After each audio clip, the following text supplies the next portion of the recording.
Subscribe करें आदि अम्बेडकर विद्यार्थी फाउंडेशन के चैनल को और दबाएं इस बेल आइकन को समाज व संगठन से जुड़ी सभी प्रकार की खबरें पाने के लिए। मैं नाग आदि अम्बेडकर विद्यार्थी फाउंडेशन से मैं आज आपके सामने फिर से मुखातिब हूँ। और जैसा कि मैंने एक सीरीज़ शुरू करी है, ये जो कैलेंडर दिख रहा है इसमें A for Ambedkar, B for Buddha और मैंने जैसे कहा था सी फॉर, तो सी फॉर होता है छत्रपति साहू जी महाराज।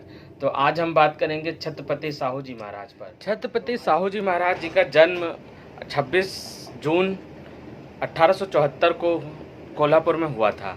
इनके बचपन का नाम था यशवंत राव। पिताजी थे वो कोल्हापुर नरेश श्रीमंत जयसिंह आबा साहब था और इनकी जो माता थी उनका नाम था श्रीमती राधाबाई। ये मुधोल राज्य की रहने वाली थी, कन्या थी। और छत्रपति साहू जी महाराज जब 3 वर्ष के थे तब 20 मार्च 1977 को उनकी मां का देहांत हो गया था। तो इनका जो लालन पालन जीजाबाई जी ने किया। छत्रपति साहू जी महाराज जी की शिक्षा दीक्षा। छत्रपति साहू जी महाराज राजकोट में राजकुमार विद्यालय में हुई। प्रारंभिक शिक्षा के बाद आगे की जो पढ़ाई रजवाड़ों में ही एक अंग्रेज शिक्षक थे जिनका नाम था स्टुअर्ट फिटफंड फेजर के जिम्मे सौंप दी गई थी। अंग्रेजी शिक्षक और शिक्षिका का प्रभाव साहू जी महाराज के दिलो दिमाग पर गहराई से पड़ा। सबसे अच्छी बात ये थी उनके अंदर, क्योंकि जो छत्रपति साहू जी महाराज थे उनका जो दिमाग था वो वैज्ञानिक सोच का था। ना सिर्फ वो वैज्ञानिक सोच को बढ़ावा देते थे बल्कि उस पर अमल भी करते थे। आडंबर, अंधविश्वास, इन सब के वो कड़े विरोधी थे। उन्होंने कानून बनाकर राज्य की एक बड़ी पुरानी प्रथा का अंत किया। दूसरी जो प्रथा थी वो थी वतनदारी। इसके अंतर्गत भूमि सुधार, जो वतनदारी होती है, इसको ख़त्म करके जो बहुजन समाज को जमीन मतलब जिसको भूमि बोलते हैं, भू सुधार लागू कर महारों को भूस्वामी बनाने का हक दिलाया। इसी आदेश से महारों के हक, आर्थिक गुलामी काफ़ी हद तक दूर हो गई। इन्होंने एक महत्वपूर्ण बात कही थी जो ये था, बाबा साहब भीमराव अम्बेडकर जी के बारे में कही थी कि जो बहुजन समाज था उससे बोली थी। ये बात 1920 में कही थी। कहा था, B.R. अम्बेडकर के रूप में तुम्हें तुम्हारा मुक्तिदाता मिल गया है,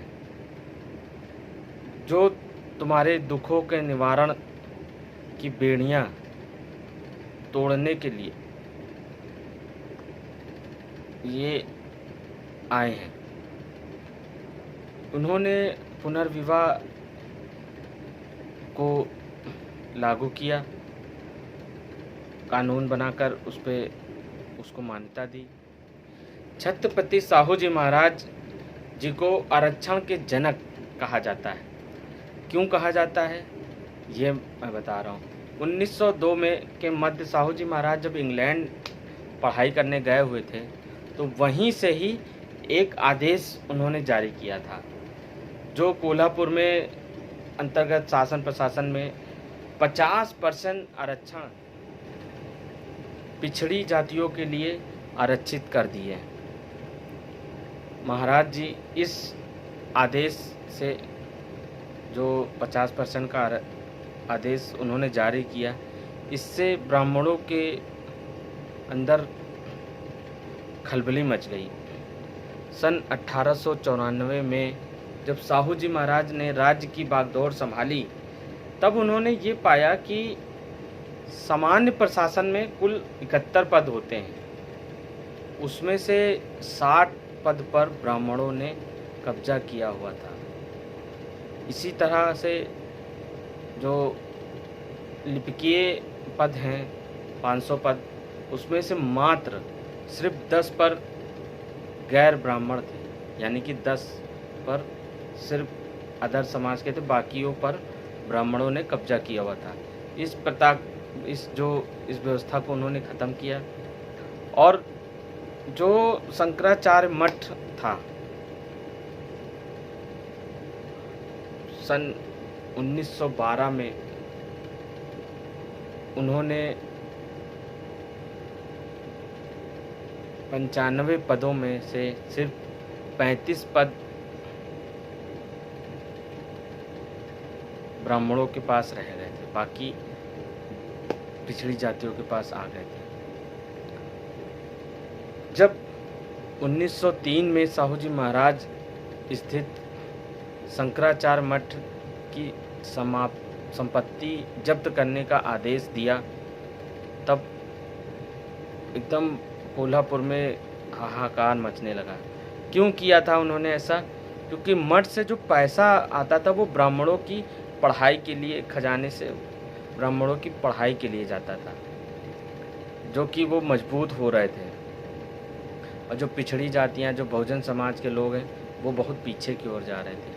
इस व्यवस्था को उन्होंने ख़त्म करके एक आरक्षण की व्यवस्था बनाई, जिससे एक मिसाल कायम हुई और हमारे लोगों को आरक्षण मिला। उसी व्यवस्था को लेके बाबा साहब ने भी काम किया और इसीलिए छत्रपति साहू जी महाराज जी को आरक्षण का जनक कहा जाता है। और हमेशा से जो छत्रपति साहू जी महाराज हैं, उनके अंदर समस्याओं का समाधान निकालने के लिए योग्यता थी। साथियों, जैसा कि अभी आप लोग देख रहे थे, मैं छत्रपति साहू जी महाराज जी के बारे में बता रहा था और मेरी जो आगे का जो वर्ड है वो है डी, यानी कि A for Ambedkar, B for Buddha, C for Chhatrapati Sahu ji Maharaj और डी फॉर हमारे अगले वीडियो में देखिएगा।